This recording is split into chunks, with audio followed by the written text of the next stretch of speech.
Pagpalang gabi po sa ating lahat. Good evening po. Ganon din po sa ating mga kapatid sa kanilang tahanan.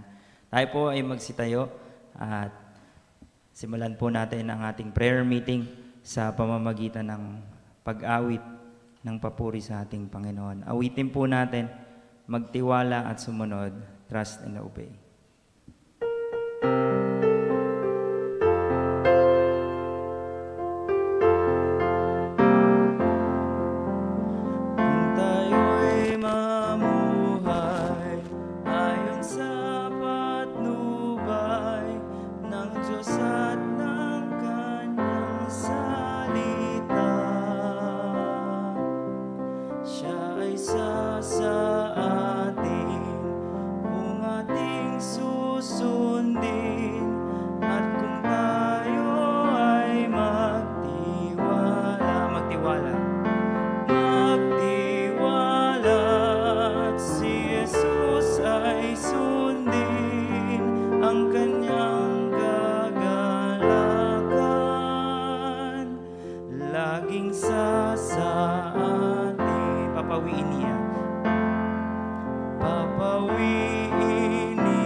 Let's sing hymn 196, Awit ng Pasasalamat.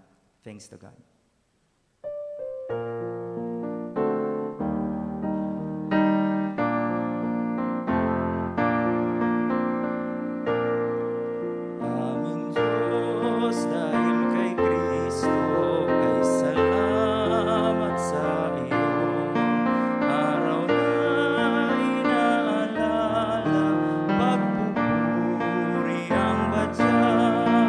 Ang mga taong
Diyos po ang papuri.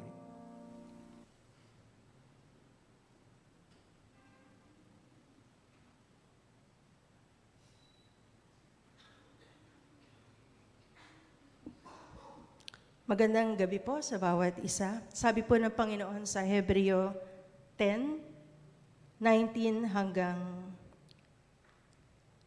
22. Kaya nga mga kapatid, tayo malaya nang makakapasok sa dakong kabanal-banalan dahil sa dugo ni Jesus. Binuksan niya para sa atin ang isang bago at buhay na daang naglalagos hanggang sa kabila ng tabing. At ang tabing na ito ay ang kanyang katawan. Tayo ay may isang pinakapunong pari na namamahala sa sambahayan ng Diyos. Kaya't lumapit tayo sa Diyos ng may pusong tapat at may matibay na pananampalataya sa Kanya. Lumapit tayong may malinis na budhi, sapagkat nilinis na ang ating mga puso at hinugasan na ng dalisay na tubig ang ating mga katawan. Magpakatatag tayo sa ating pag-asa at huwag nang mag-alinlangan pa, sapagkat ang nangako sa atin ay maaasahan. Tayo pong lahat ay manalangin. Ama naming Diyos na makapangyarihan sa lahat, salamat Ama dahil muli mo kaming dinako sa lugar na ito upang sama-sama ka naming purihin at sambahin sa pamamagitan ng pananalangin, ng pag-aawitan, ng pagpapalakasan, pakikinig at pagsasagawa ng inyong salita. At maging sa aming pagkakaloob, tulungan mo kami Ama na magawa ang inyong kalooban. Dalangin namin Panginoon ang iba pa naming kapatiran na wala sa lugar na to, na kayo po ang magpaalala sa kanila ng gawaing ito. Dalangin namin, Panginoon, na ikaw po ang magpaisa sa bawat isa sa amin sa pag-ibig, sa pananampalataya na nagmumula sa inyo. Ito po ang aming dalangin sa matamis na pangalan ni Jesus. Amen. Maaari na po ang lahat. Sabi rin po sa Hebreo 10, sikapin din natin gisingin ang damdamin ng bawat isa sa pagmamahal sa kapwa at sa paggawa ng mabuti. Huwag nating kakaligtaan ang pagdalo sa ating mga pagtitipon gaya ng ginagawa ng ilan. Sa halip, palakasin natin ang loob ng isa't isa, lalo na ngayong nakikita nating malapit na ang araw ng Panginoon. Salamat sa Panginoon dahil sa isang linggo na binigay niyang kapahingahan mula sa trabaho, mula sa pag-aaral. Yun, nagpapasalamat po ako sa Panginoon dahil sa rest na ibinigay niya. And sa panahon na ito, kung tutuusin, ano ba yung ginagawa ng sanlibutan? Yan, mas pinili nilang gawin o umayon sa takbo ng sanlibutan. Pero salamat sa Panginoon dahil binago niya na tayo. Sabi nga po ng binasa natin, hindi na tayo katulad nung dati, kundi meron na tayong bagong buhay dahil sa dugo ni Jesus at malaya na tayong makalalapit sa Kanya. And whenever we come together, ito po yung oras na kung saan pwede nating palakasin ang bawat isa, pwede nating itaas ang pangalan ng Panginoon. Kaya nagpapasalamat ako dahil patuloy na dinadako niya ang bawat isa sa atin. Bagamat kakaunti tayo sa bilang, kung tutuusin ay karamihan walang trabaho ngayon kasi holiday. Karamihan walang pasok sa eskwela kasi nga holiday. And hindi to hadlang upang pasalamatan pa rin natin ang Panginoon at ibigay pa rin sa Kanya ang mataas na papuri. Sa Diyos lamang papuri. Kung nais niyo pong magpasalamat sa Panginoon, maaari po kayong makiat dito sa harapan.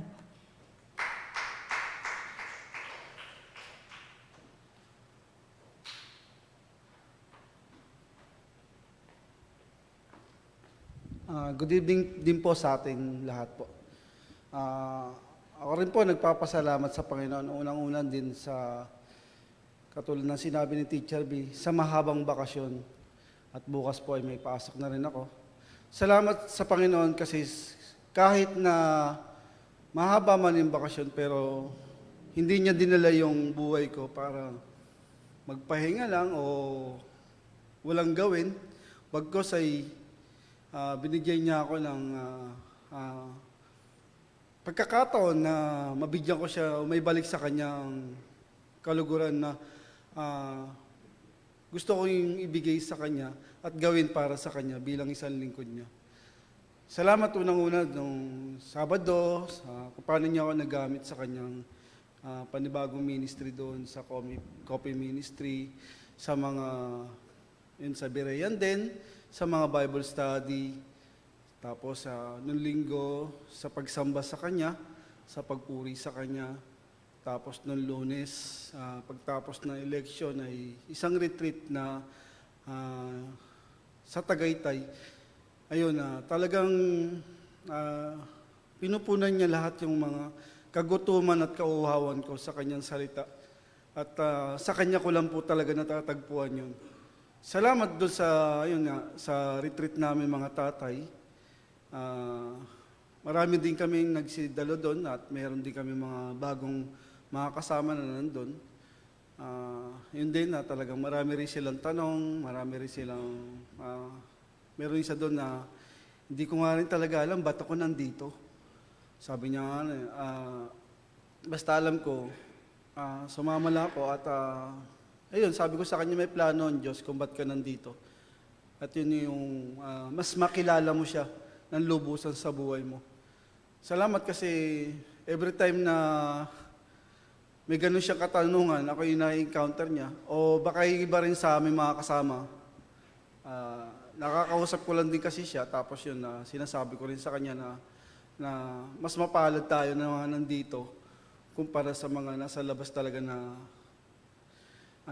nakakapagod yung mga pinaggagawa na walang kabuluhan pagdating sa ginagawa nila sa kanilang buhay na binigay sa kanila ng Panginoon. Pero tayo, nandito tayo, kinikilala natin siya, pinag-aaralan. At salamat sa ganong pagkakataon na binibigay talaga sa amin. Ayun, salamat sa Lord sa pag-aaral doon pagdating sa tunay na pagsamba sa ating Panginoon, na Kanya sinasabi talaga na sasambay natin siya sa Espiritu at katotohanan. At isa doon sa mga natutunan ko doon yung ginagawa ng kaaway pag tayo'y oras na o araw ng pananambahan natin sa Panginoon, ay walang iba kundi yung mga mahal sa buhay natin.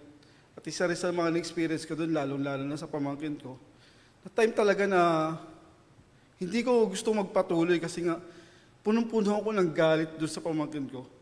Pero salamat sa Panginoon kasi nandiyan sila Deacon Doy, sila Pastor Carlo. Nagre-remind sa'yo, nagpatalo ka na naman. Yun, salamat sa ganon, pero yun, hiningi ko ng pagpapatawad sa Panginoon yun. At ganon din talagang, ano man ang mali natin sa buhay na sa mga desisyon, sa araw na yun na ginawa natin, balik lang tayo doon sa disenyong gusto ipagawa sa atin ng Panginoon. Lalong-lalo na doon sa ginagamit ng kaaway para tayo ay mapabagsak. Balik ka lang doon sa disenyo niya, sa plano niya sa buhay mo. At yun ay tutulungan ka niya para mapanumbalik yung init mo, yung alam mo, para bigyan mo ulit siya ng papuri sa kanya. Yun, salamat sa pag-aaral namin sa araw na yun na binigay sa amin na magdamag. Halos 2 araw kami doon, pero yun, salamat sa ganun talaga na yearly lang namin nararanasan, pero punong-puno pagdating sa karunungan na dapat ina-apply namin sa aming mga buhay. Ganun din kanina, salamat kasi nagkaroon din ako ng pagkakataon na bagamat November 1 holiday, walang bayad sa trabaho pero kumita ng pera kasi kinausap ko ni Kuya Ding Tilani na kung pwede ako mag-parking doon sa lugar nila.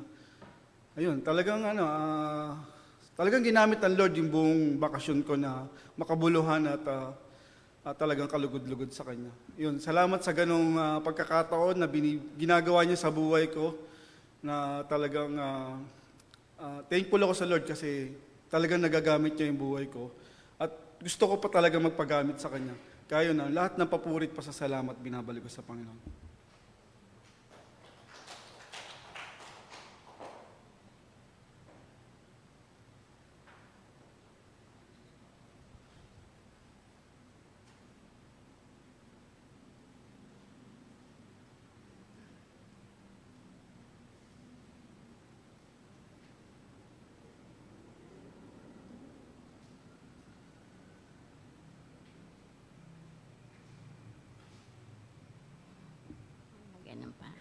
Ako po yung nagpupuri at nagpapasalamat sa Panginoon.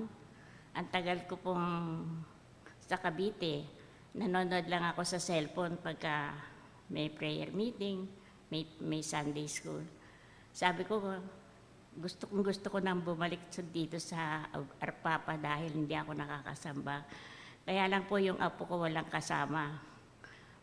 Inuutusan ako noon magluto ng baon niya, tsaka yung tanghalian po na namin. Sabi ko, hindi maaaring hindi ako uwing-uwi na ako, sabi ko.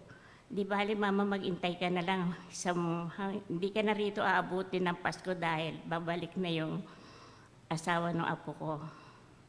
Nagpapasalamat ako sa Panginoon kasi may mga bagay na ginagawa ang Diyos na kahit na nagagalit ka, pero merong humahadlang para hindi matuloy yung iyong galit.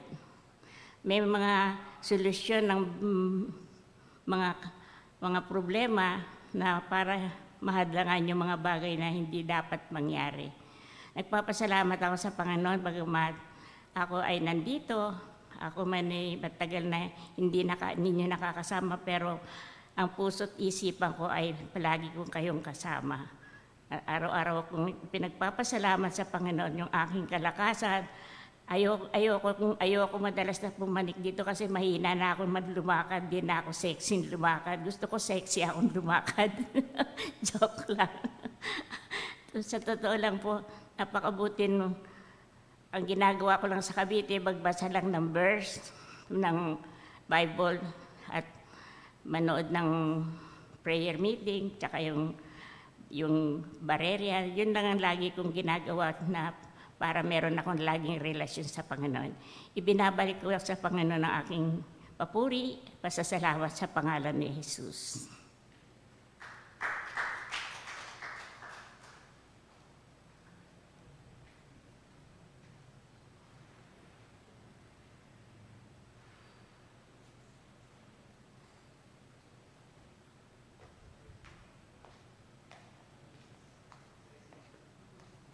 Hello, magandang gabi po sa atin lahat, sa ating mga pastors, mga kapatiran.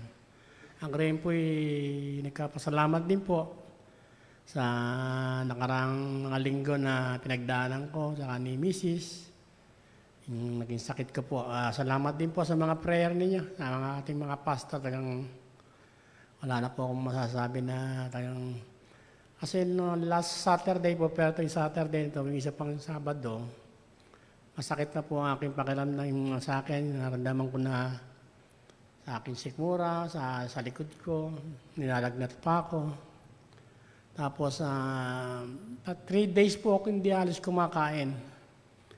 Ang kinakain ko lang po, biskwit, para magkaroon na po yung laman yung sikmura ko.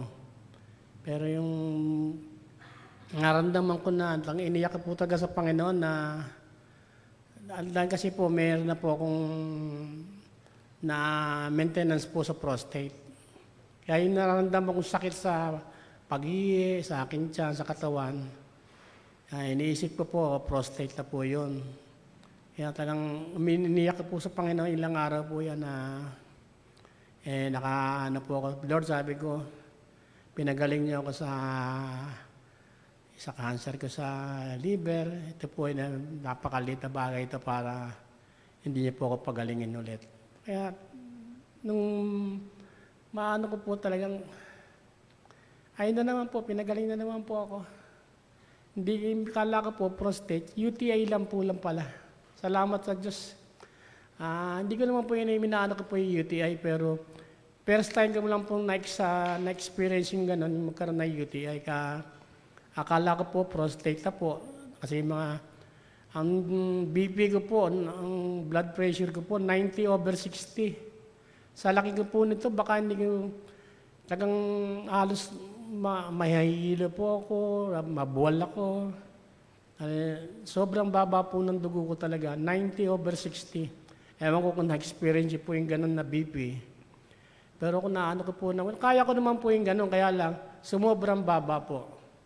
Kaya sabi ko pa, Lord, salamat ko.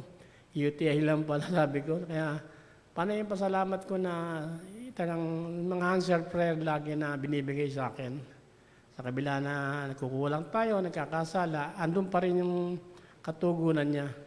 Saka salamat din po sa protection niya sa araw-araw, family, yan. Ako nga na medyo kahit na paano, naalala ko pa rin si nanay kahit na mag-iisang buwan na. Siguro na isa pa rin sa yun na ano ko, na pag naalala ko si nanay, naiiyak ako. Pero alam ko naman na ano po na maligaya na po si nanay sa piling natin, Panginoon. Salamat po sa Diyos.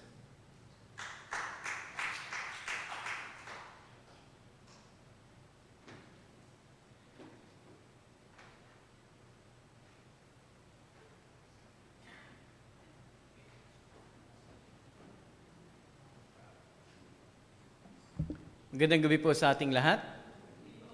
Tunay nga po na isang pagkapala sa atin ng mga naririto, ang ating pong gawain. Ang sabi ng isang pastor, if prayer meeting is optional today, it will become unnecessary tomorrow. Tama? No? If it's optional today, if you think it's your option, it's your choice to attend, and it's not your choice to attend, then tomorrow it will become unnecessary to you. And it will become unnecessary to our future members ng church na ito. So I hope and pray that we see this prayer meeting na gawain ng Panginoon is not different from any other meetings that we have. No? If you spend time going to cemetery thinking that your deceased loved ones are there, and yet you cannot go to the house of the Lord for prayer, there's something wrong with our thinking, with our Christian life. May mali sa atin. You know, we are being deceived by our culture that going to cemetery on November 1st is a way of honoring our deceased loved ones. That's not in the Bible. The Bible says if you want to honor your deceased loved ones, you serve the Lord. Especially if your deceased loved ones are believers. Because they are not in the grave. They are with the Lord. The Bible is very clear, and we know that. But sometimes we chose to be deceived by our old culture. No? Sabi nga, binago ka na ng Panginoon. Dapat bago na rin yung iyong paniniwala, hindi na yung luma. Sabi nga, you cannot mix an old wine with you cannot mix the new wine with the old wineskin. Sasabog yun.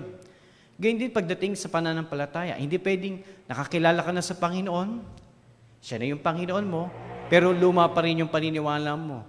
Naniniwala ka pa rin sa mga pamahiin at mga bagay na minana natin sa lumang relihiyon na hindi naman natin, alam naman natin na wala sa salita ng Panginoon. So again, we are expecting that most of us will be here because it's a holiday. And don't you think that a holiday is an opportunity to take a rest? Or it's an accountability? No? Misa inisip natin, holiday, opportunity para magpahinga. No. God is giving you the accountability. You have to choose if you will serve the Lord or not serve the Lord.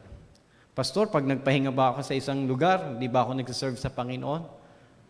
You should be present in God's presence. Whereas, kung nasaan ng gawain ng Panginoon, ay dapat naroon tayo. So again, I hope that this church will be transformed by the Word of God as we continue to grow sa pagsasaliksik ng salita ng Panginoon. At isang bagay na dapat din natin maunawaan sa ating mga buhay is yung awa ng Panginoon o yung mercy ng Panginoon. Ang title po ng ating mensahe ngayong gabi is Dahil sa Awa ng Diyos. Dahil sa Awa ng Diyos. Bibihira natin minsan maunawaan ano ba ang ibig sabihin ng awa ng Diyos. Bibihira din natin ma-correlate yung mercy ng Panginoon pagdating sa pananampalatayang meron tayo. Like for example, nung ako'y nag-speak sa mga kabataan sa isang youth camp, tinanong ko sa kanila kung sila ba ay ligtas na o meron ng buhay na walang hanggan. 99% sa kanila ay sumagot ng oo. Maaring isa ay hindi pa sigurado, Pero marami, majority, ang sinabi ay, oo, ligtas na kami. No, tinanong ko, bakit kayo naligtas? Paano nyo nasabi na kayo iligtas na? Bakit? Ang lahat sa kanila ay ito ang sinagot. Dahil tinanggap ko na si Kristo sa aking puso. Tama, mali. Walang masama sa kanilang sinabi dahil mabuti ang pagtanggap at pananampalataya sa Panginoon. Pero hindi yun ang dahilan kung bakit ka naligtas. Dahil ang dahilan kung bakit ka naligtas ay dahil naawa sa iyo ang Diyos. Dahil kung di naawa ang Diyos sa atin, walang Kristo kang tatanggapin. Kung hindi naawa ang Diyos sa atin, wala siyang pipiliin ni isa man sa atin na iligtas niya at maging anak niya. So lahat po ng ating inaangkin na pangako, lahat ng yan ay napangyari dahil sa awa ng Diyos sa atin. If not of God's mercy, we are already consumed. If not of God's mercy, no one among us deserve to be with God or maligtas sa kanyang biyaya. John 3:16 is very clear. For God so loved the world. It is the love of God that saved humankind. It's not their faith. It's the love of God. Ephesians 2:8, by grace through faith you have been saved. Grace, love, mercy, lahat ng yan ay pare-parehas lang ibig sabihin. Ito yung ipinadama ng Diyos sa atin kahit hindi tayo karapat-dapat. Yung mercy ng Panginoon. Now, ano pa yung mga ginawa ng mercy o yung habag ng Panginoon sa atin? Yan po yung ating tutunghayan sa gabing ito. At pag-aaralan po natin yung unang Pedro, talatang 1, mula 1 hanggang 9. Pero basahin muna natin yung verse 1. Mula kay Pedro, pangalan po ng writer, na apostol ni Jesucristo, mahal kong mga pinili ng Diyos na nangalat at nanirahan bilang mga dayuhan sa Pontus, Galatia, Cappadocia, Asia at Bithynia. So napakarami pong mga taong sinulatan ni Apostol Pedro. Ibig sabihin, ito pong sulat niya at liham niya nito ay babasahin ng bawat, sabihin natin, sinagoga o iglesia sa iba't ibang lugar. Now verse 2, sabi niya, pinili na kayo ng Diyos Ama noon pa para maging mga anak niya sa mamamagitan ng banal na Espiritu. Para sundin ninyo si Jesucristo at upang linisin kayo sa mga kasalanan ninyo sa pamamagitan ng kanyang dugo. Sumainyo nawa ang higit pang biyaya at kapayapaan ng Diyos. I would like to stress, gusto kong bigyan ng pansin natin yung verse 2. Sabi niya dito, pinili na kayo ng Diyos Ama noon pa para maging anak niya. Alam niyo po, isang doktrina na tanging ang mga mananampalataya lang ang makakaunawa is yung pagpili ng Diyos. Hindi ito maunawaan ng mga taong hindi nakakilala sa Panginoon. Para sa kanila, ito ay isang unfair na ang Diyos ay may pinili. Pero magiging sinungaling ako kapag sinabi kong walang pinili ang Diyos dahil malinaw naman sa kanyang mga salita na meron siyang pinili. Wala siyang piniling mapahamak. Meron siyang piniling maligtas. Dahil lahat po tayo ay karapat-dapat mapahamak. Lahat po tayo ay destined, nakatalaga sa kapahamakan. Ngunit sa lahat ng mga taong nakatalaga sa kapahamakan, bago pa man likay ng sanlibutan, meron ng pinili ang Diyos na maliligtas. Ang tanong, bakit niya pinili yung tao? Alam niyo kung bakit? Dahil walang kakayanan ang taong ito na sumampalataya sa Diyos. Wala siyang kakayanan maunawaan ang salita ng Diyos dahil sa kasalanan na meron siyang taglay. Unless na kumilos ang Diyos sa kanya, doon lang siya makakapanampalataya, doon niya lang mauunawaan ang salita ng Panginoon.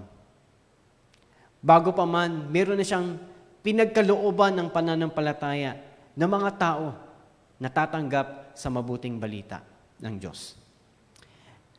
So pinili na kayo ng Diyos Ama noon pa para maging anak niya. Kaya din ipinapakita sa atin, tinuturo din yung pagpili ng Diyos upang wala tayong may pagmalaki sa harap ng Panginoon. na hindi natin masabi na ang kaligtasan ay galing sa akin dahil tinanggap kita. No. Bago mo ko tanggapin, pinili na kita. Para wala kang may pagmalaki sa akin. Kasi kung ang pananampalataya ay magmumula sa atin at ang desisyon ng kaligtasan ay magmumula sa atin, sasabihin ko po sa inyo, pagdating sa kalangitan, meron tayong may pagmamalaki sa Panginoon. Nasa atin yung susi ng kaligtasan. Remember that the author and perfecter of our faith is the Lord Jesus Christ. If He is the author, therefore our faith must be originated from Him, not from us. Faith is not the product of your free will. If free will ang pag-uusapan, hindi ka tatanggap sa Panginoon. Why? Because by nature, we always choose to disobey God. Kung pag-uusapan lang ay yung sarili nating desisyon, wala sa atin magde-decide na sumunod sa Kanya. Because naturally speaking, we are sinful, we are dead spiritually, we will not choose God. We will not be able to discern or understand the spiritual truths from God's Word. Sabi ni Paul, ang mga katotohanan mula sa salita ng Diyos ay mauunawaan lamang sa paraang espiritual. Paano mo maunawaan ng mga salita ng Diyos kung ikaw ay patay spiritually? Kailangan mabuhay ka muna spiritually. Kaya nga sabi ni Jesus Christ kay Nicodemus, unless maliban ipanganak ka ng muli, hindi ka mapapabilang sa karya ng langit. Kailangan kang maipanganak na muli. So, kailangan tayong mabuhay spiritually para maunawaan natin ang salita ng Diyos at doon tumanggap tayo sa salita ng Panginoon. Now, ang disenyo ng Panginoon sa pagkapili niya sa atin, una is para maging anak niya. Bakit? Hindi ba tayo ipinanganak na anak ng Diyos? No. Ang sabi ng Biblia, Efeso 2:1-3, tayo ay nasa ilalim ng paghahari ng prinsipe ng sanlibutan ito. Hindi tayo ipinanganak na anak ng Diyos. Dahil nga tayo ay nakasanla yung ating kaluluwa sa dyablo dahil nga tayo ay sumusunod sa Kanya. Kailangan ngayon tayong tubusin ng Diyos sa pagkakasanla ng ating kaluluwa sa dyablo dahil nga sa ating mga kasalanan. So yun yung una, para maging anak tayo ng Diyos sa pamamagitan ng banal na Espiritu. Ikalawa, para sundin ninyo si Jesucristo. Ang pagsunod sa Panginoon ay napakalawak. Napakarami siyang utos na gusto niyang sundin natin. Hindi lamang yung mga utos na pabor sa atin, kundi lahat ng utos. In fact, karamihan ng utos ni Jesucristo ay hindi pabor sa atin. If any one of you would like to follow me, you must deny yourself. Pabor ba sa atin yun? Iwaksi mo ang iyong sarili. Hindi ka masusunod sa buhay mo, ako ang masusunod. Yan ang sinasabi ng Panginoon. Kung gusto mo talagang sumunod sa Kanya. At buhatin o pasanin niya ang kanyang sariling krus o magsakripisyo siya sa Panginoon. Those things are very hard to follow.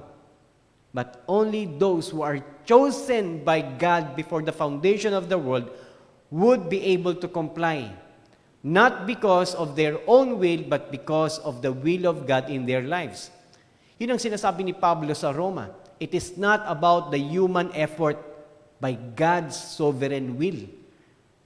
Next, upang linisin kayo sa mga kasalanan ninyo sa pamamagitan ng kanyang mga dugo.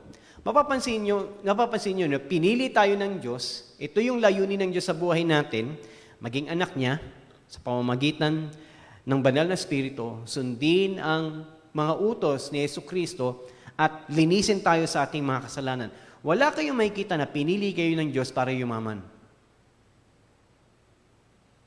Dahil sa panahon natin ngayon, maraming mga mananampalataya, kahit kasama natin sa denomination, iba na yung aral na kanilang ipinapangaral. Sinasabi nila kapag mananampalataya ka, dapat wala kang malubang sakit. Saan yun sa Biblia? Kapag mananampalataya ka, dapat mayaman ka, may kotse ka. Saan yun sa Biblia? Alam mo ba na ang mga apostol ay naghirap? Si Pablo ay nakulong, may sakit sa mata. Alam mo ba na walang apostol na namatay ng maayos? Lahat sila ay namatay dahil sa pagsunod sa Panginoon. Naghirap. Ang sabi ni Kristo, na pagtagumpayan ko na ang lahat. Sa mundong ito, magkakaroon kayo ng maraming kabalisahan. Sa mundong ito, kayo ay uusigin dahil sa pagsunod sa akin. So yung mga bagay na yun na naririnig at pinapangaral ng mga quote-unquote pastor sa panahon natin ngayon, hindi po yun mula sa salita ng Panginoon. Ang sabi ng Biblia, pinapangaral nila ang salita ng Diyos para sa kanilang sariling kapakinabangan, hindi para sa pagsunod sa Panginoon. Hindi kanila pangaralan ng kabanalan. Ang ipapangaral nila ay walang iba kundi puro pagpapala. There's nothing wrong with material blessing. You know what's wrong? Materialism. Material blessings are from God, but materialism is different. It's from the enemy. That is the temptation because people are not contented with what they have. And even preachers, leaders, pastors are not exempted.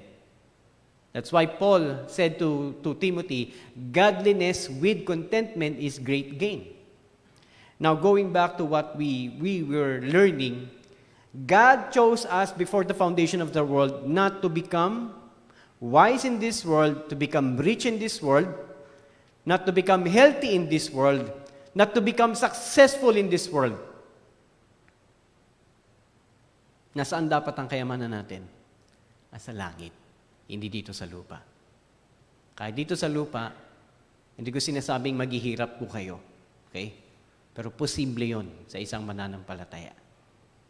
Magkakasakit tayo, uusigin tayo.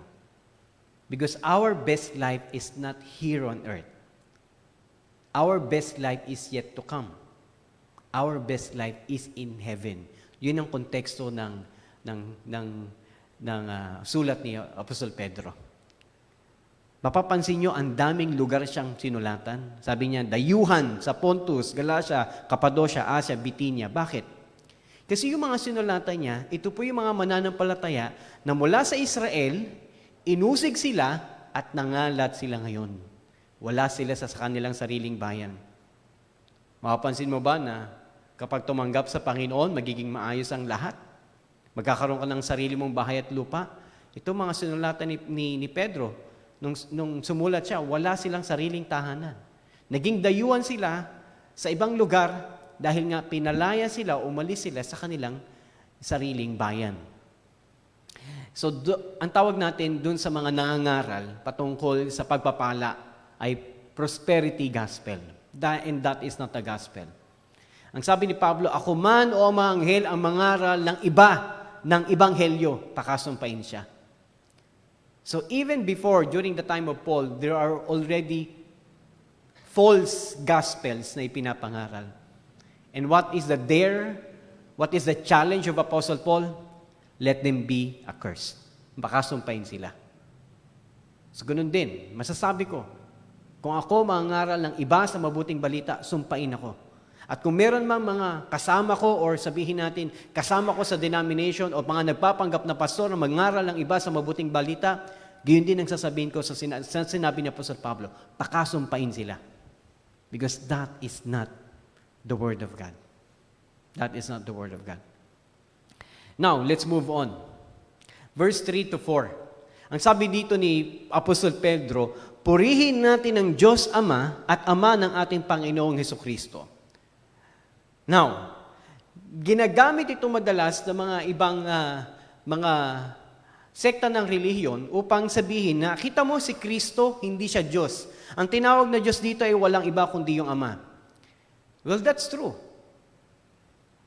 It says here that that the Father of the Lord Jesus Christ, which is God the Father, is God. We will not disagree with that. Wala tayong pagtatalunan dyan. But walang sinasabi dyan na si Kristo ay hindi Diyos. Purihin natin ang Diyos Ama. This is just a declaration. It is not the description of God. It is a declaration that God the Father is God. And of course, the Lord Jesus Christ.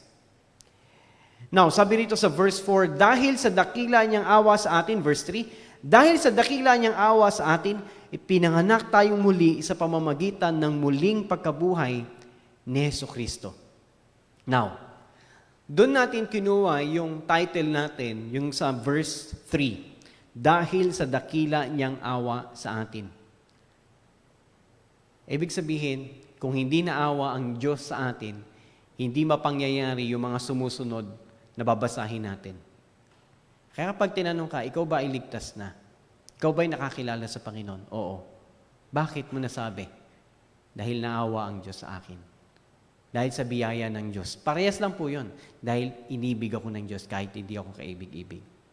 So, makita po natin, nakasentro yung dahilan ng kaligtasan, kanino? Sa Diyos, hindi sa atin. Hindi kasi tinanggap ko na si Kristo eh. Walang masama doon. Pero hindi yun yung dahilan. Ang dahilan kung bakit tayo naligtas ay dahil sa awa ng Diyos. Dahil sa habag ng Diyos. Bakit ka nakatapos ng pag-aaral? Kasi masipag ako eh. O dahil sa habag ng Diyos sa'yo. Wala tayong may pagmamalaki. Sapagkat naman ang meron tayo ay dahil sa biyaya ng Diyos sa atin, hindi mula sa atin. Dahil sa dakilang awa niya sa atin, unang bagay, ipinanganak tayong muli sa pamamagitan ng muling pagkabuhay ni Jesucristo. When you say ipinanganak na muli, sa English, ano yan? Born again. Born again is not a religion. It's not a sect of Christianism. Hindi po siya sekta. Yung iba kasi, uy, born again Christian ka. Lahat ng totoong mananampalataya ay na-born again. It is not a label. It is an experience. Dahil sa awa ng Diyos, ipinanganak tayong muli kasi yun ang sinasabi ni Kristo na malibang ipanganak na muli ang isang tao, hindi siya paghaharian ng Diyos. Pastor, paano na pangyari yung kapanganakang muli? Alam natin na hindi tayo pumasok sa sinapupunan ng ating mga magulang. Ang sinasabi dito ng Panginoon ay kapanganakang muli sa Espiritu. Why? Dahil nga, sabi ng Bible, patay tayo sa Espiritu. Nung tayo ay pinanganak na makasalanan, wala pong ipinanganak na buhay spiritually. Pinanganak tayo buhay physically, pero patay tayo spiritually. Maliban na lang mabuhay tayong muli sa spiritual dahil nga namatay sina Eva at Adan spiritually, lahat ng kanilang papanganak ay patay spiritually. Maliban na mabuhay tayong muli, doon lamang tayo magkakaroon ng tamang kaunawaan pagdating sa salita ng Panginoon. Ipinanganak tayong muli sa pamamagitan ng muling pagkabuhay ni Kristo. Ang kapanganakang muli ay pagbabago ng puso. Ang sabi ng Diyos, isa sa kanyang mga sinabi sa propeta, darating ang araw na bibigyan ko sila ng bagong puso. Alisin ko na yung pusong matigas, papalitan ko na ng pusong masunurin. Yun po yung kapanganakang muli. Nung kumilala ka sa Panginoon, kung bakit mo naunawaan ng mabuting balita.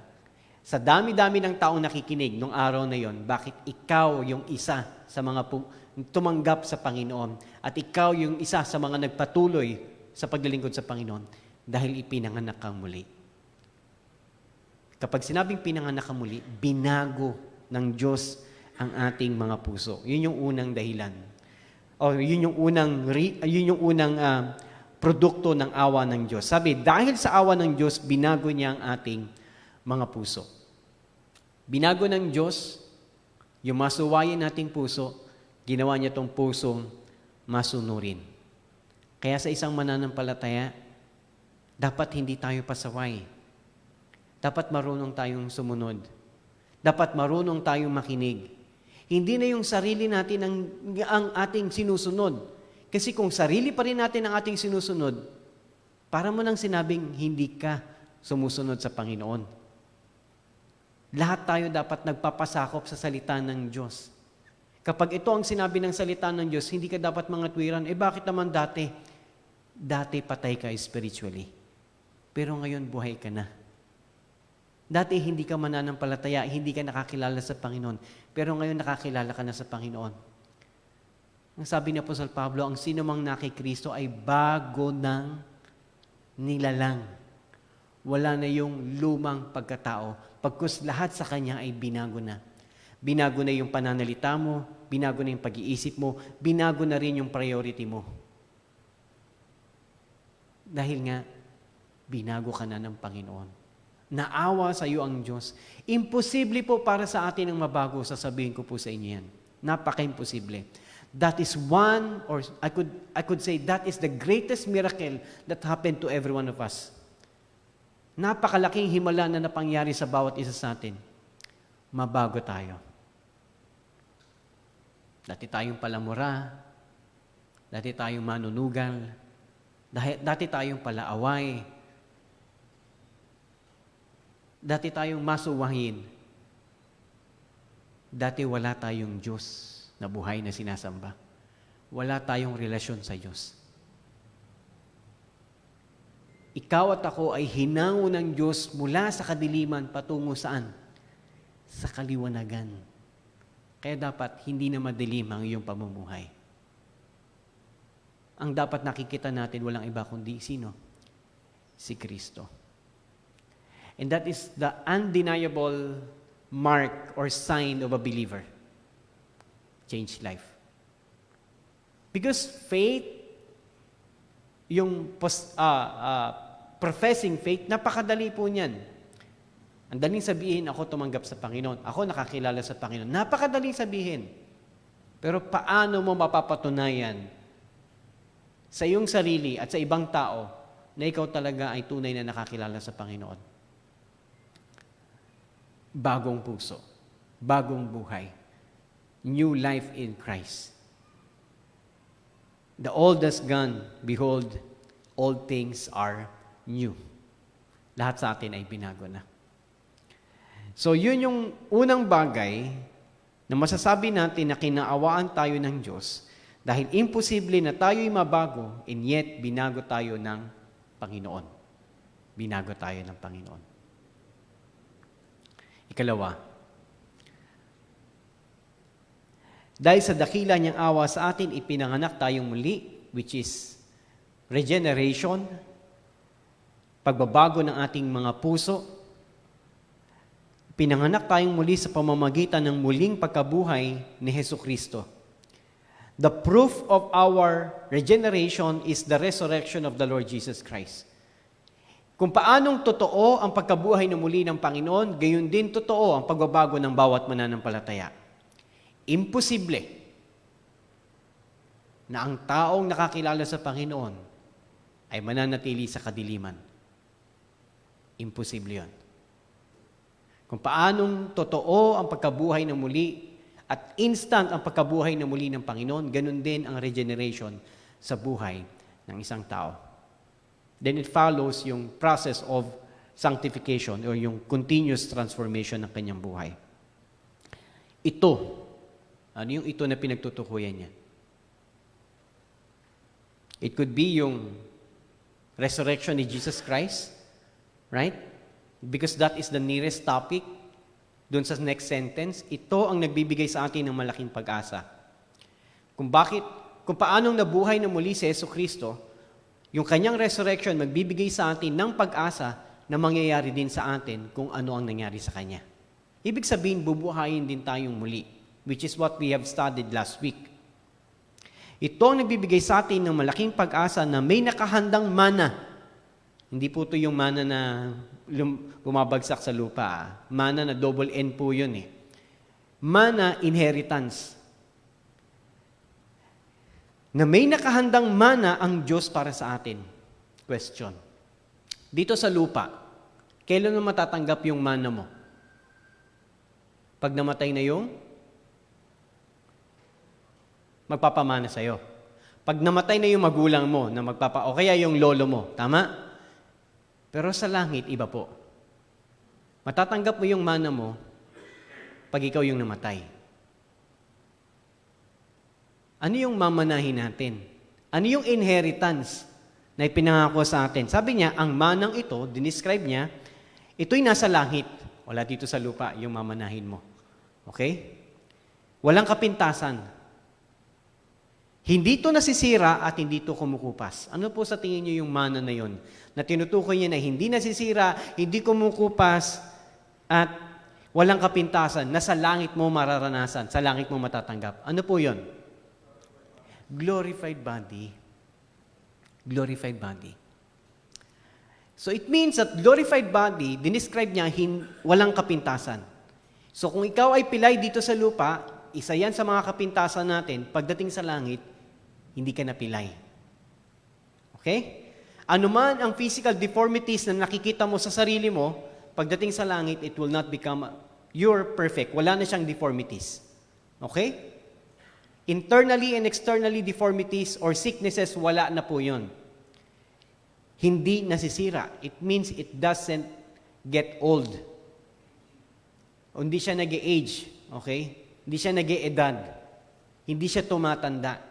Kung bakit nasisira ang isang bagay dahil nagkakaedad siya. Tama?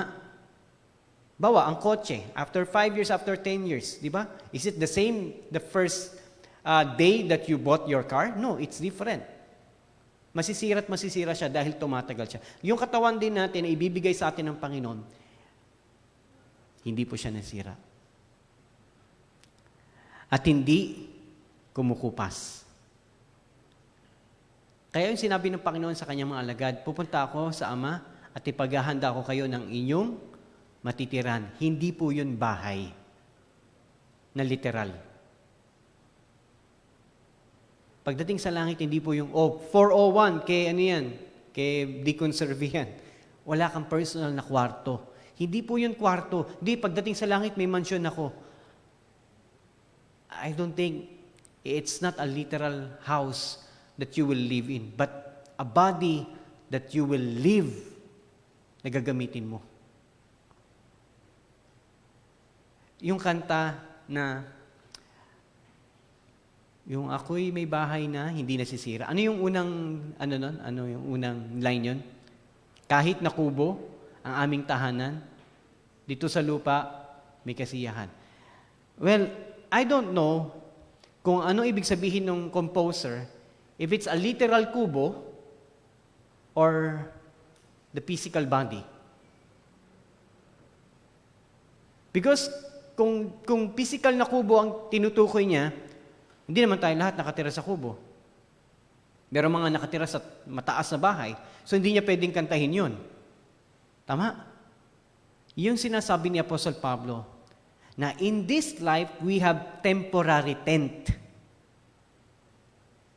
But in the next life, we have eternal house or building, ang sinabi niya. So again, that's not a literal na kubo na tinitirahan mo, na mahirap ang mananampalataya. Hindi po yun ang ibig sabihin ng hymn na yun, for sure. Because if that is the meaning of the hymn, that's the literal house, then it's false interpretation of God's word.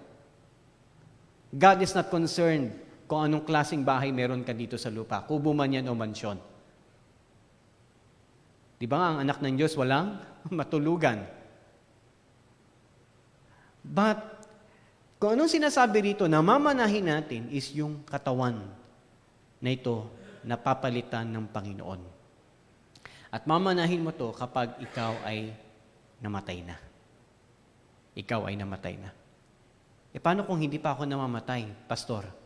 Pag dumating ang Panginoon, papalitan niya rin to. Dahil hindi pwedeng manirahan ang katawang lupa na to sa kalangitan. So dahil sa awa ng Diyos, may inihanda siyang mana para sa atin. Again, yung mana na yon, hindi yon something that you will hold on. Yung mana na yon is yung bagay na katawan, bagong katawang panlangit na ibibigay sa iyo ng Panginoon.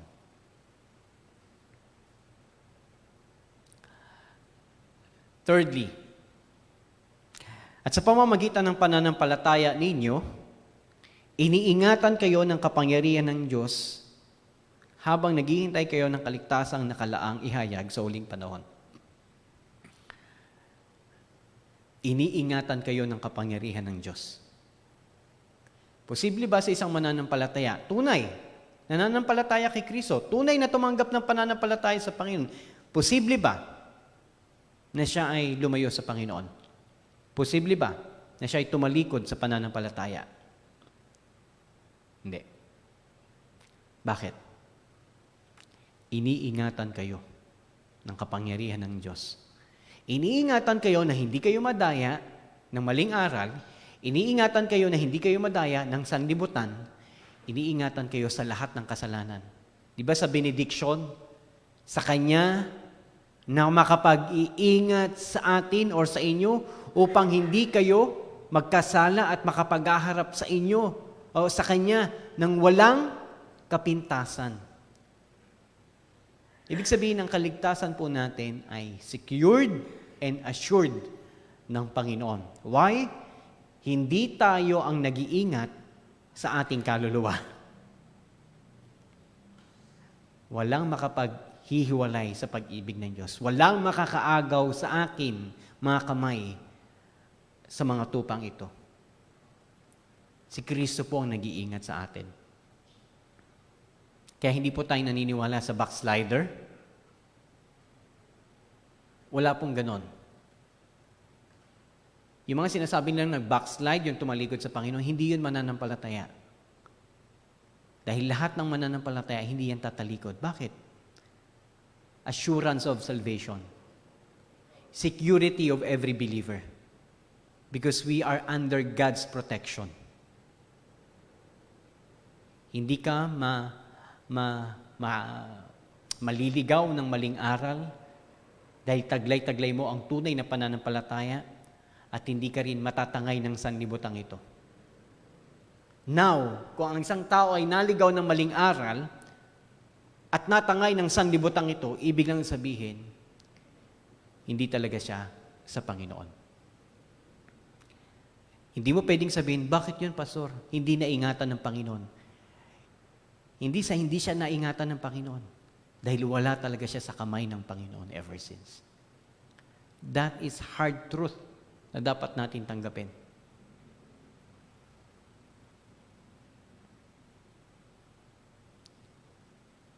That there are people who are with us, sabi ng Bible, but they are not really with us. Mga taong kasama natin, pero hindi talaga natin kapatid sa Panginoon. It's not for us to judge, but for us to be reminded na tayo ay nasa pag-iingat ng Panginoon at yung mga iba ay hindi talaga natin kapatid sa Panginoon. Hindi talaga natin kapatid sa Panginoon. Sabi ni John, kung kapatid natin sila sa Panginoon, dapat sana'y kasama natin sila. Dahil nga sila ay umalis sa pananampalataya. The third point that I would like to share with you is this. Dahil sa awa ng Diyos, may katiyakan ang ating kaligtasan. Ibig sabihin, secured yung kaligtasan mo, hindi yan maaagaw sa iyo, hindi yan mawawala sa iyo. Kapag ikaw ay tunay na sumampalataya sa Panginoon at tunay kang nakakilala sa Panginoon, iingatan ka ng Panginoon. Hindi ka maligaw at hindi ka matangay ng maling aral o madala ng sanlibutan ito sa kasalanan. So tatlong bagay, verse 6 kapatid, tuloy natin. Now, speaking of pananampalataya, sabi dito, dahil dito dapat kayong magalak sa kabila ng iba't ibang pagsubok. Dahil ang mga pagsubok na ito ay panandalian lang at dapat ninyong maranasan. Gusto kong bigyan pansin yung dapat ninyong maranasan. So therefore, tayong mananampalataya, exempted ba tayo sa pagsubok? No. Required ba yung pagsubok sa atin? Yes. Required. Dapat ninyong maranasan. Bakit? Bakit kailangan maranasan ng bawat mananampalatayang pagsubok? Verse 7, para masubukan kung talagang tunay ang pananampalataya ninyo. Katulad ng ginto, sinusubok ito sa apoy para malaman kung tunay o hindi. Pero mas mahalagang pananampalataya natin kaysa ginto na nawawala. Kaya kapag napatunayang tunay ang pananampalataya ninyo, papupurihan kayo't pararangalan pagdating ni Jesucristo. Now, ang mga tunay na sumasampalataya sa Panginoon ay magtatagumpay sa kabila ng maraming pagsubok sa buhay. Kapag simpleng pagsubok lang na wala ka na, paraan yun ng pananala ng Diyos. filter upang matira yung talagang Kanya. Para sa atin malungkot kapag may nawawala. Tama? Pero yung wisdom ng Panginoon, hindi mo yun kayang saklawin. Na yun ang Kanyang kaparaanan upang malaman kung sino talaga ang Kanya. Masakit itong sasabihin ko. Bakit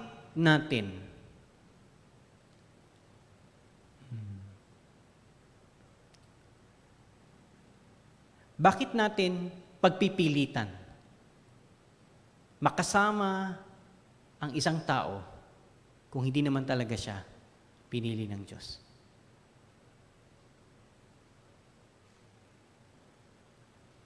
Wala tayong kaalaman kung sino ang pinili ng Diyos. That's true. Pero sa kabila ng pagpapaalala, sa kabila ng paghatak mo sa Kanya, at ayaw niya pa rin, hindi mo yun dapat panghinayangan.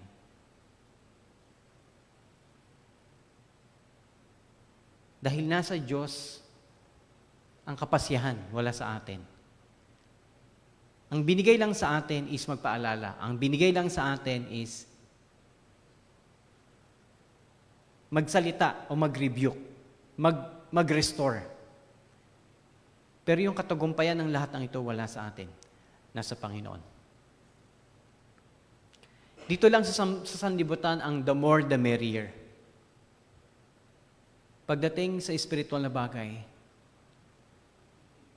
ang mananatiling tapat hanggang wakas, ang siyang tunay na sumasampalataya at maliligtas. Ang Panginoon, marami siyang pinangaralan, marami siyang winitnessan, marami siyang in-evangelize. Pero failure ba ang Panginoon kung ilang daan lang yung kumilala sa Kanya? No. Yun ang hindi natin kayang unawain. At hindi pwedeng damdamin natin ang manaig para intindihin. Again, kung bakit tayo naririto ngayon ay dahil sa awa ng Panginoon sa atin. In recap, dahil sa awa ng Diyos, binago niya ang ating mga puso.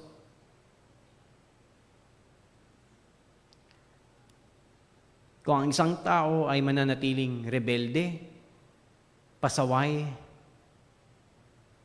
ibig sabihin, hindi niya naunawaan ang biyaya, ang habag ng Diyos. Dahil sa awa ng Diyos, may inihanda siyang mana para sa atin. Wala dito ang tunay nating kayamanan at hindi ang lupa ang ating talagang bayan. Sabi ng Bible, we are citizens of heaven. Our true citizenship is not here on earth, in heaven. So do not put your love here on earth. Huwag ito yung mahalin mo. Do not put your hope in this world. Because this world is decaying and it will be destroyed by our God in the near future.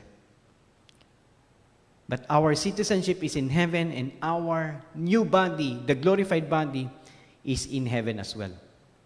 Thirdly, dahil sa awa ng Diyos, may katiyakan ng ating kaligtasan. Kundi dahil sa awa ng Panginoon, hindi tayo maliligtas. At kung sasabihin mo, dahil tinanggap ko at sumampalataya ako sa Panginoon, kung hindi mo kikilalanin ang awa ng Diyos, sasabihin ko sa iyo, yung pananampalataya mo ay hindi tatagal. Dahil pag dumating ang maraming pagsubok, dahil hindi mo nakita yung awa ng Panginoon, mananatili ka. Bakit? Sumampalataya naman ako, bakit nangyayari sa akin ito? Pag dumaan sa apoy, yung tunay lang ang matitira. So, in application, always recognize yung mercy ng Panginoon. Every day in your life, kahit anong bagay na ginagawa mo, lagi mong isipin yung awa ng Diyos kung bakit ka nabubuhay dahil sa awa ng Panginoon. At kung mamatay ka man at may kaligtasan dahil yun sa awa ng Panginoon. Sa kabila ng karamdaman, bakit ka naglilingkod sa Panginoon? Dahil sa awa ng Diyos sa buhay natin. Bakit mahina ka na pero dumadalo ka pa rin sa gawain? Dahil yun sa awa ng Panginoon. But very few ang nakakita ng awa ng Diyos. But for us, being reminded by Apostle Peter, it is because of God's mercy. It's because of God's mercy. Everything is by His mercy. Amen po? Tayo po'y manalangin. Dakilang Diyos na aming Ama at makapangyarihan sa lahat. Wala po kaming may pagmamalaki sa inyo. Na hindi namin kayang sabihin dahil tinanggap ka namin kaya kami dapat maligtas. Dahil ang totoo, hindi kami karapat dapat maligtas dahil sa aming mga kasalanan. Ngunit dahil sa inyong awa sa amin, pinili mo kami, Panginoon, sa napakaraming taong nakatakdang mapahamak. Sa lahat ng taong nakatakdang mapahamak, inihiwalay mo kami, Panginoon, para iyong maging anak. Sino kami para magmalaki sa inyo? At sino kami para hindi sumunod sa inyo? Patawarin mo kami, Panginoon, kung minsan we take for granted yung bagay na ginawa mo sa krus. Napakalaking sakripisyo ang binigay mo, and yet we cannot sacrifice sa mga bagay na ipinag-uutos mo sa amin. Forgive us, Lord, kung minsan sa buhay namin o madalas kami ang nasusunod at hindi ka namin sinusunod. Patawarin mo kami, Panginoon. Salamat sa inyong awa, O Diyos, dahil patuloy ka nagpapatawad sa amin. Sa kabila ng napakarami naming kamalian araw-araw, pinipili mo pa rin, Panginoon, patawarin kami, unawain kami, dahil naawa ka sa amin. Ama, patuloy, O Diyos, na ang bawat isa sa amin, maging ang mga nakikinig online, ay laging tignan yung awa mo, yung habag mo, yung pag-ibig mo sa bawat bagay na aming gagawin. Kilalanin namin, Panginoon, na ang lahat ay nagmula sa iyo at hindi ka namin pagpapalit, Panginoon, sa mga bigay mo sa amin. Hindi ka namin pagpapalit sa trabaho, hindi ka namin pagpapalit sa negosyo, hindi ka namin pagpapalit, Panginoon, sa mga material na bagay. Dahil lahat ng ito ay masisira. Lahat ng ito ay kukupas. Kapag kami namatay, walang halaga ang mga bagay na ito. Ngunit, yung mga bagay na espiritual, mga bagay na ginagawa namin para sa inyo, ang sabi mo, Panginoon, ay hindi mawawala ng kabuluhan. Anumang pagpapagal, Panginoon, na ginawa namin para sa inyo, ay hindi masasayang. Patuloy, O Diyos, na bigyan mo kami ng maturity.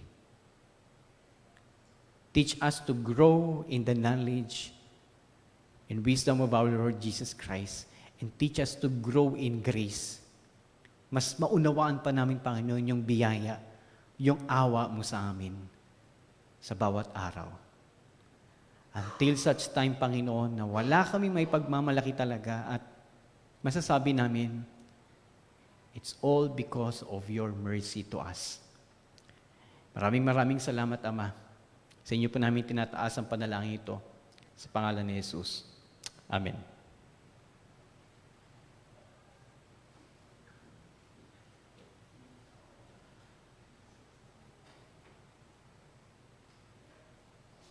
Salamat po sa awa at biyaya ng Diyos. Maging sa ating pagkakaloob, ito rin po ay dahil sa awa ng Diyos. Pilipos 2:13, sapagkat ang Diyos ang kumikilos sa inyo upang inyong naisin at isagawa ang kanyang kalooban. Akin pong tinatawagan ang mga tagalikom.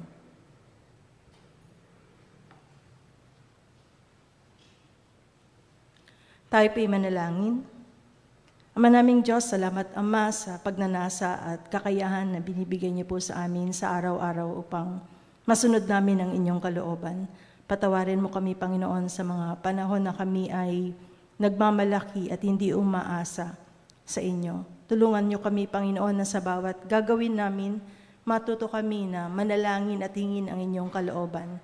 Dalangin namin, Panginoon, ang aming pagkakaloob sa gabing ito ay maging kalugod-lugod sa inyong harapan.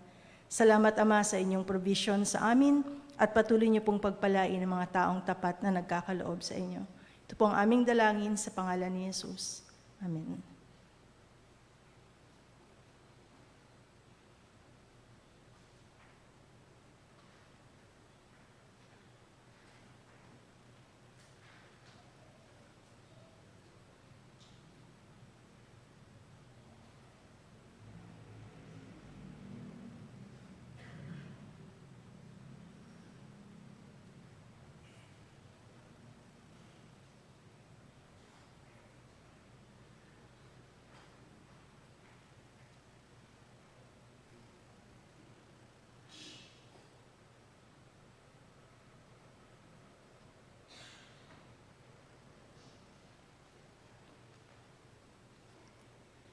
Sa ating pong pagpapatuloy ngayong gabi, tayo po ay dadako sa ating oras ng pananalangin.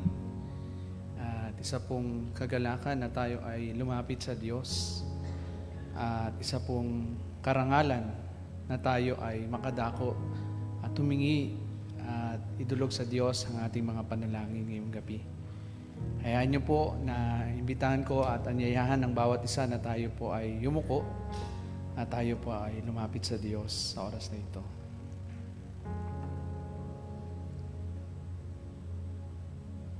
Diyos naming Ama sa langit, kayo ang hari ng sanlibutan ito.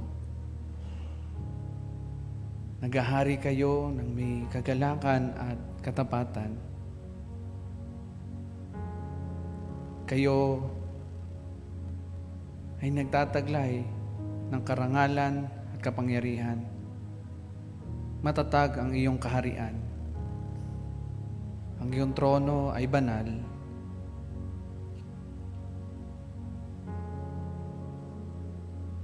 Panginoon, pinupuri ka namin at dinadakila. Sa aming buhay ay tinataas namin ang iyong kabanalan.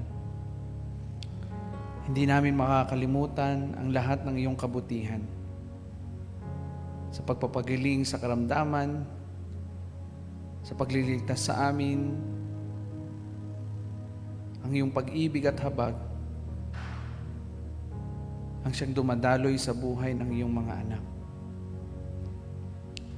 Panginoon kong Diyos, kayo ang dakila sa lahat.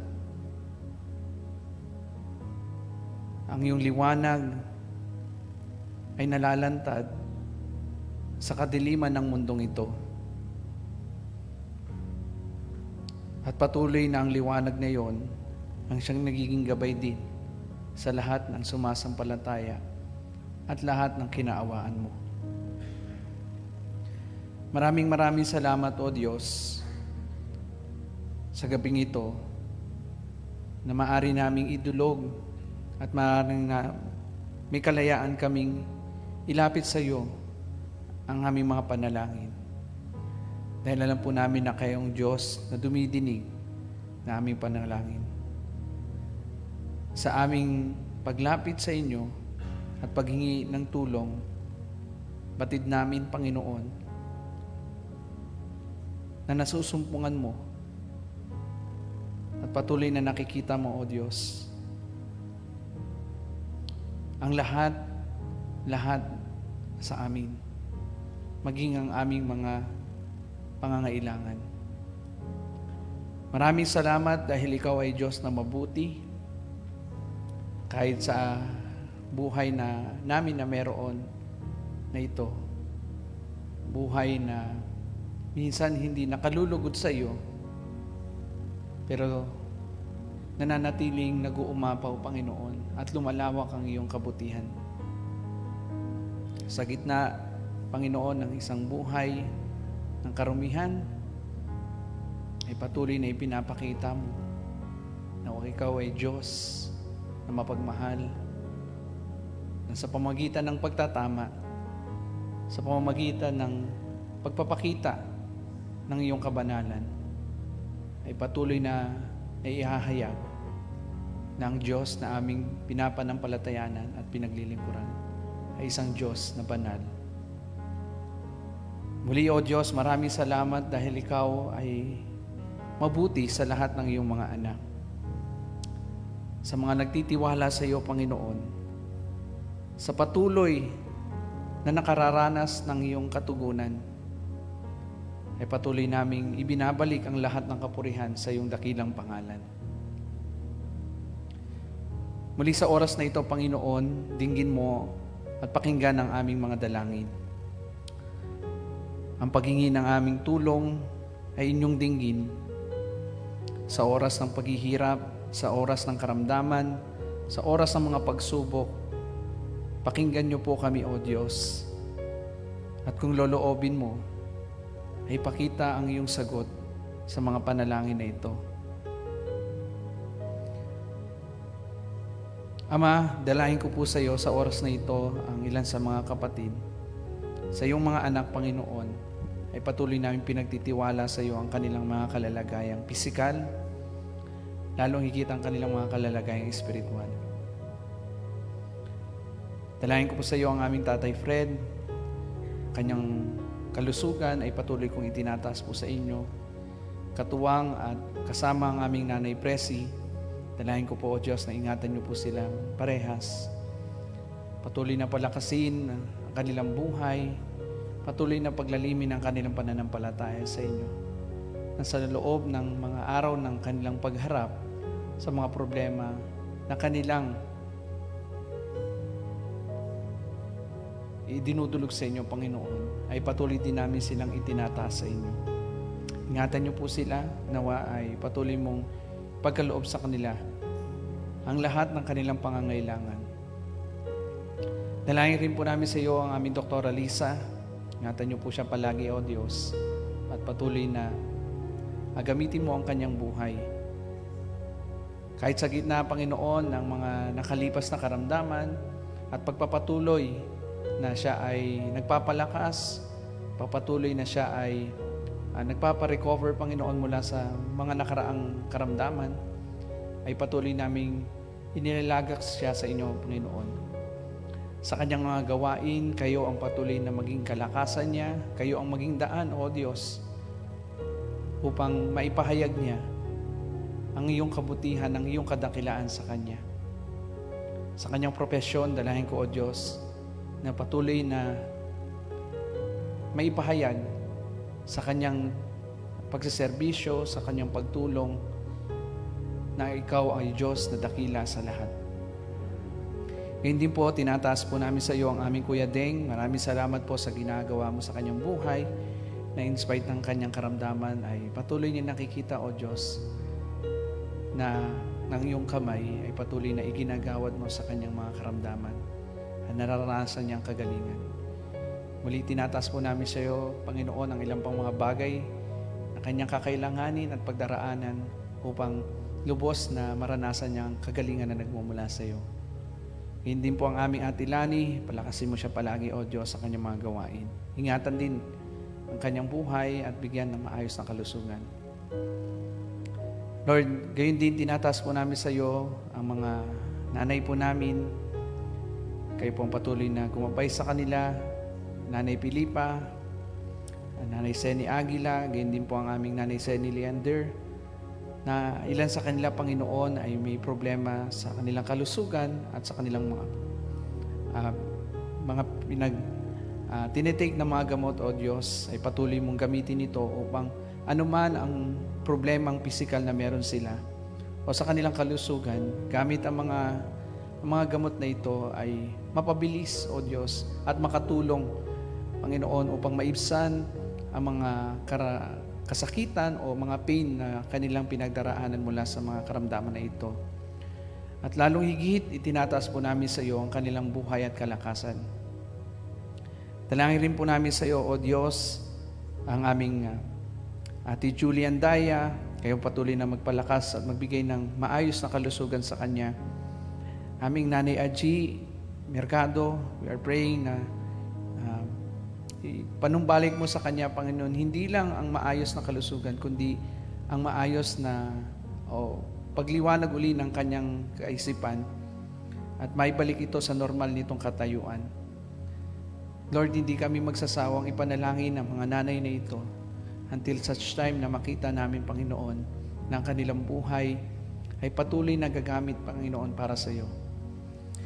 Ingatan mo po ang aming Nanay Aji, patuloy mo siyang gabayan at samahan maging yung mga kasama niya sa tahanan na nag-aalaga sa kanya, Panginoon. Bigyan mo sila ng pasensya, bigyan mo sila, Panginoon, ng pag-ibig sa kanilang puso, na mapangalagaan, Panginoon, ang aming Nanay Aji at masubaybayan, Panginoon, ang kanyang mga pangangailangan. We also lift up to you, Panginoon, ang aming Nanay Emma. Ingatan mo po siya palagi, Panginoon. At sometimes we heard na masakit ang ilang bahagi ng kanyang katawan. But into your hands, Panginoon, we are lifting up to you and trusting to you, Panginoon.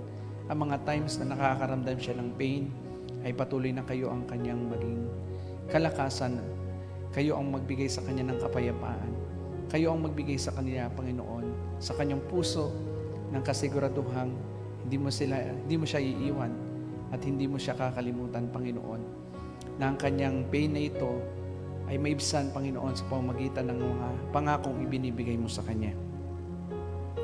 Dalangin rin po namin sa iyo, Panginoon, ang aming Nanay Rosie Basco. Ingatan mo siya palagi, Panginoon, lalo na sa mga paulit-ulit na nararamdaman niyang pagkahilo. I pray na nawa ay bigyan mo rin siya ng karunungan, Panginoon, kung paano niya, Panginoon, gagawin, Panginoon, at anuman, Panginoon, ang kanyang magiging hakbangin, ay patuloy na dalhin mo siya, Panginoon, sa tamang desisyon, Panginoon. Lalo na sa pagpunta niya sa mga doktor. We pray na ang mga doktor na ito would give, Panginoon, makapagbigay ng malaking tulong para sa aming Nanay Rosie, lalo na sa kanyang nararamdaman. Ganun din po, tinatas ko rin po sa iyo ang aming Deaconess Maureen Francisco. We are lifting up to you, Panginoon, yung kanyang vertigo, gayon din ang aming Ate Josie Boricano. Ang mga nanay po namin na ito ay patuloy na itinatas po namin sa iyo na kapag dumating ang araw na naranasan nila at naramdaman nila ang karamdaman na ito, ay kayo ang humawak sa kanilang Panginoong, sa kanilang puso, sa kanilang nararamdaman, ay patuloy na lahat ng ito ay mag-lead para ikaw ay mas lalo nilang pagtiwalaan. Kahit sa gitna, Panginoon, ng pain, ay patuloy nilang pagtiwalaan na ikaw ang kanilang magiging kagalingan. Lord, tinatas din po namin sa iyo ang aming Ate Baby Castro. Patuloy na tinataas po namin sa iyo ang kanyang kalalagayang pisikal at ang kanyang kalusugan. Kayo po ang patuloy na gumabay sa kanya, lalo na sa mga gamot na kanyang iniinom. Dalangin namin na maging instrumento ito upang ibalik muli ang kanyang kalakasan, O Diyos, mula sa kanyang naranasan. Gayun din po, tinataas po namin sa iyo ang aming Kuya Gilbert Ilangan. Ingatan niyo po siya, Panginoon, at bigyan ng maayos na paningin at kaliwanagan sa kanyang mga mata. Kung ito man, Panginoon, ang magiging daan mo upang mas lalo siyang makita niya ng mas malinaw sa kanyang puso at sa kanyang buhay na ikaw ang kanyang kailangan, ay patuloy na dalhin mo siya, Panginoon, sa iyong kalooban. Dalangin rin po namin sa iyo si Ate Geraldine Panlilio sa kanyang mga therapy, sa kanyang mga gamutan. We pray for your provision and sustenance sa kanya, hanggang sa panahon na muling may panumbalik sa normal ang kanyang pangangatawan mula sa karamdaman na kanyang pinagdaanan. Dalangin din po namin sa iyo ang aming Deacon Sunny Bautista. We pray for complete healing sa kanya, Panginoon. Gayun din po tinatas po namin sa iyo ang aming Pastor Sam. Dinahin ko, O Diyos, na patuloy na samahan mo siya sa period na ito. Lord, maraming salamat dahil nung linggo ay nakasama namin siya sa aming pananambahan. Kita namin, Panginoon, kung paano ka naging mabuti sa Kanya. Kung paano ka nagsusustain, Panginoon, ng kalakasan sa Kanya. Lord, muli tinatas mo namin siya sa inyo at patuloy na nagmamakaawa kami, Panginoon, at nagsusumamo na hayaan mo, Panginoon, na lubos na maranasan muli ng aming Pastor Sam ang maayos na pangangatawan. Yung mga sugat sa kanyang katawan ay paghilumin mo, Panginoon. At gamitin mo, Panginoon, ang mga gamot o anumang mga bagay, Panginoon, upang ang aming Pastor Sam, lalo na ang kanyang mga sugat sa katawan, ay maging maayos, mapanumbalik sa maayos na kalalagayan nito hanggang sa oras, Panginoon, na makita namin at makasama namin siyang muli sa mga gawain na ipinagkatiwala mo sa amin. Lord, itinataas po namin ito sa iyong mga kamay, sa iyo pinagtitiwala po namin dahil alam po namin na kayo po ang merong kapangyarihan gawing posible ang mga bagay na imposible sa amin. Lord, patuloy rin po namin itinataas sa iyo ang ilang pang mga kapatid namin na kayo po, Panginoon, ang kumabay sa kanila, sa kanilang mga pamilya na mayroong karamdaman. Ang ilan marahil sa kanila ay nakakonfine, ang ilan sa kanila marahil ay patuloy na dumadanas ng paghihirap physically. We are lifting up to you ang mga kapatid na ito.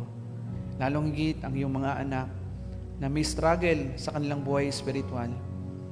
Lord, alam ko po, hindi man nila banggitin, Panginoon, ang mga bagay na ito. Pero batid mo, Panginoon, na ang kanilang paghihirap, ang kanilang pinagdaraanan sa kanilang buhay spiritual ay malalim, O Diyos. Lord, ningapit mo sila, akapin mo sila, Panginoon, na maramdaman nila na kayo ay kasama nila. Kayo po ay katuwang nilang humarap, Panginoon, sa mga hilahil at mga labanin nila, lalo na sa kanilang buhay spiritual. Lord, maraming salamat din at kayo po ang naging karunungan ng mga kapatid namin na sumasaliksik ng iyong kalooban sa kanilang buhay, sa kanilang paghahanap ng trabaho, sa kanilang pagsaliksik sa mga bagay, Panginoon, na nasa kanilang puso. Maraming salamat dahil kayo ang patuloy na gumabay sa kanila upang makita ang lubos at mas magandang kalooban mo sa kanilang buhay. Lord, maraming salamat din sa natapos na barangay election. Maraming salamat dahil kayo ang patuloy na gumabay at nag-ingat hindi lang sa iyong mga anak na bumoto, maging sa aming bayan. Kinikilala namin, Panginoon, na ang sinumang mga naluklok na mga leaders namin sa aming mga barangay ay ito ay mga pinili mo, O Diyos. Dalangin namin na ang mga taong ito, ang mga pinuno namin na ito ay patuloy na magamit at ang kanilang buhay ay maidakong lalong higit sa pagtitiwala sa iyo, Panginoon. Hinihiling po namin at patuloy na ipinapanalangin ng bawat isa sa kanila na makapaglingkod sila ng tapat at maayos, Panginoon, sa panahon na at sa mga taon na ibinibigay sa kanila bilang pinuno ng aming mga barangay. Sa mga hindi naman po pinalad sa eleksyon na ito, dalangin namin, O Diyos, na hindi nawa rin mahinto yung kanilang pagtulong at pagbibigay, abot ng mga bagay na kung saan sila mismo, Panginoon, ay magiging daan ng pagpapala. Dalangin namin, Panginoon, na alam po namin na hindi ang posisyon ang magiging basihan, Panginoon, upang ang bayan na ito o ang mga kababayan namin ay maramdaman ang pagtulong, kundi sa kahit anong posisyon, sa kahit anong katayuan, lalong higit ang iyong mga anak, Panginoon, ay maaari mong gamitin upang abutin at tulungan ang mga kababayan po namin. Gamitin niyo po kaming instrumento, O Diyos, bilang larawan, Panginoon, kung paano mo tinulungan ang mga nangangailangan, kung paano mo inabot, Panginoon, ang mga taong naliligaw, nawa gamitin mo rin kami. Hindi man, Panginoon, bilang isang pinuno ng bayan na ito, kundi bilang mga anak mo, Panginoon. Turuan mo kaming matupad namin ang iyong kalooban, lalong higit sa pangangaral ng iyong mabuting balita. Gamitin mo, Panginoon, ang buhay ng bawat isa sa amin para sa bayang ito na maibahagi namin sa aming mga nasasakupan, sa aming mga pamilya, sa aming mga kaibigan, ang mensahe ng mabuting balita ng iyong anak na si Kristo Jesus. Muli, Panginoon, maraming salamat sa lahat ng ito. Kayo po ang patuloy din na gumabay, Panginoon, sa mga kapatid namin na sa kanilang tahanan. Palain mo ang kanilang buhay, gayon din ang mga kapatid namin na sa ibang bansa, na kasama namin na nakikinig at nanonood ng online service na ito. Bless mo sila, Panginoon, sa kanilang mga trabaho. Bless mo sila, Panginoon, ang kanilang buhay ay maging daluyan din ng pagpapala sa mga kumpanya na kanilang pinapasukan, Panginoon. Gamitin mo, Panginoon, ang kanilang mga kamay, na ang kanilang kamay ay patuloy na mag-produce at ang kanilang buhay, Panginoon, ay kakitaan ng kabanalan, lalong higit ng katapatan sa iyo, na hindi nila i-compromise, Panginoon, ang kanilang pananampalataya kung may mga mali at mga bagay na hindi tama at nakalulugod sa iyo. Nawa patuloy na umiral, hindi lang po sa mga kapatid na nasa abroad, maging sa amin po naririto. Patuloy na umiral kung ano po yung mas mahalaga at makabubuti sa amin bilang mga anak mo. Kung nais mo, Panginoon, na turuan kami in a way na kung saan kami matututo, ito man ay pagpalo, ito man ay pagtatama sa amin, Lord, nawa maranasan namin ang mga bagay nito nang sa gayon, maidako namin ang aming buhay at pagsamba ng totoo at para lamang sa iyo. Muli, Panginoon, pinupuri ka namin dinadakila. Ito po ang aming dalangin sa pangalan po namin, Panginoong Yesus. Amen. Sige po, tayo po ay may kalayaan na humanap po ng ating magiging partner kung saan po pwede nating ibahagi ang ating mga personal na panalangin. At sa ilang mga minuto po ay we could close in prayer.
Sige po, tayo pong lahat ay tumayo at tayo ay magpawakas na sa panalangin ngayong gabi.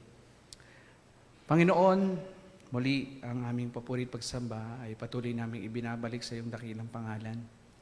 Maraming salamat muli sa pagpapaalala sa amin, Panginoon, kung gaano mo kami kinaawaan, gaano mo, Panginoon, na pinakita, Panginoon, ng iyong dakilang biyaya sa aming buhay. We do not deserve anything from you, Panginoon, but yet you offered even your Son, Jesus Christ, sa amin, Panginoon. Kaya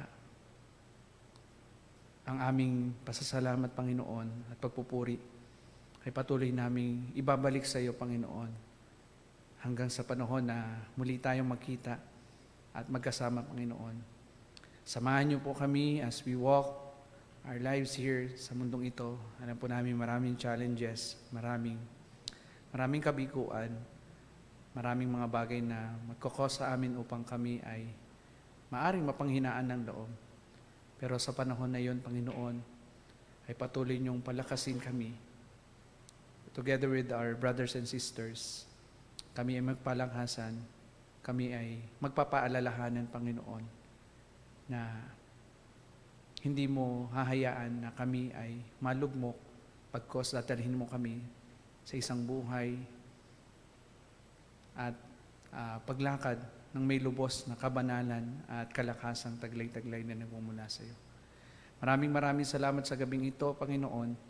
Muli pinagtitiwala po namin sa iyo ang aming mga buhay, ang aming pamilya. Ingatan niyo po kami. Ngayon din sa mga kapatid na uuwi sa kanilang mga tahanan, ay patuloy mo pong gabayan ng bawat isa po sa kanila. Nawa ang iyong pag-iingat at proteksyon ay taglayin nila, Panginoon, hanggang sa panahon na muli kaming magsama-sama sa mga gawaing iyong pinagkatiwala po sa amin. Ingatan niyo po kami at patuloy na gamitin ang aming buhay bilang instrumento ng pagpapala at may pahayag ang iyong kalooban at mabuting balita sa mga taong iyo pong ilalapit at idudulog, Panginoon, at iyo pong idadalhin sa amin upang sila rin mismo, Panginoon, ay maidako ang kanilang buhay sa titiwala at pananampalataya sa iyo. Maraming salamat po muli sa gabing ito. Sa iyo po ang lahat ng upurihan at kadakilaan sa pangalan po namin, Panginoong Hesus. Amen. Magandang gabi po sa ating po lahat and may God bless us all.